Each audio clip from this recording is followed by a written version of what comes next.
Hi, everybody. I'm just sitting here thinking, hey, no lights today. It's in the middle of the day and I don't need any lights. It's so awesome. Okay.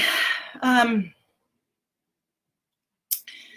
long time ago, I gave a talk and it started with this tiny little poem, which I shared with them. A bell is no bell till you ring it. A song is no song till you sing it. Love in the heart wasn't put there to stay. Love isn't love till you give it away. That particular talk with that simple little small poem has literally made one of the biggest differences in my life. So I'm working through some stuff right now. So if it's a little thick for some of you, you might want to turn this off. If not, and there's somebody who needs it, great. Go ahead and have a listen. I want to share something with you. Okay. Speaking of love, okay? Think of that word. Think of love. If the totality of human suffering and anxiety could be categorized, it might be broken down as follows. First, suffering caused by sin. Second, suffering that flows from innocent transgression of the law. Third, suffering related to infirmities, weaknesses, inadequacies, or trials that have nothing to do with sin or transgression. Fourth, suffering incidental to our confrontation with the temptations of the world. And fifth, suffering or anxiety necessitated by the exercise of faith. The scriptures are replete with evidence that the Savior did not exempt himself from any of these, but rather faced each of them square on.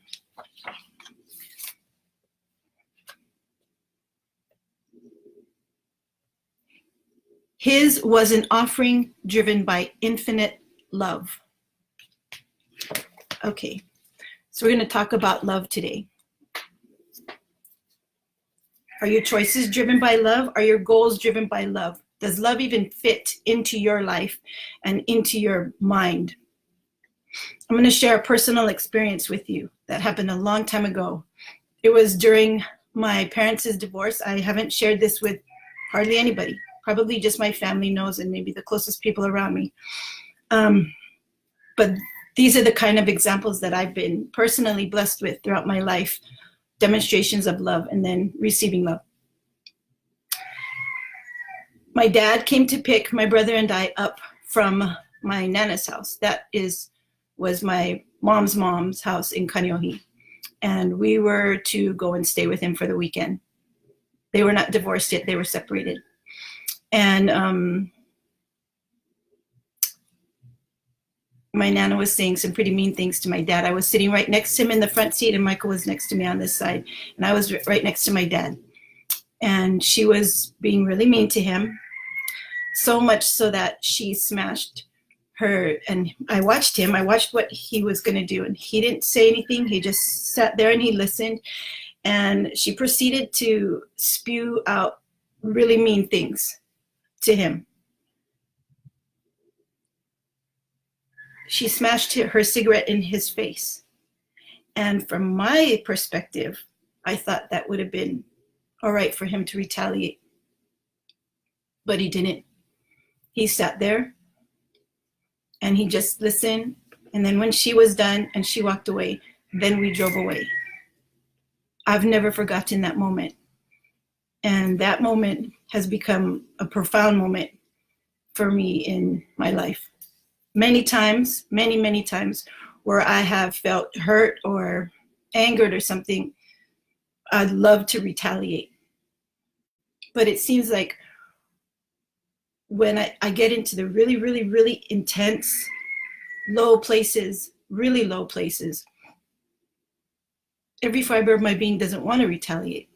All it wants to do is just receive and walk. And so I do. I sit there and I try to absorb what I need to, some clarity that I need to move forward to that next step.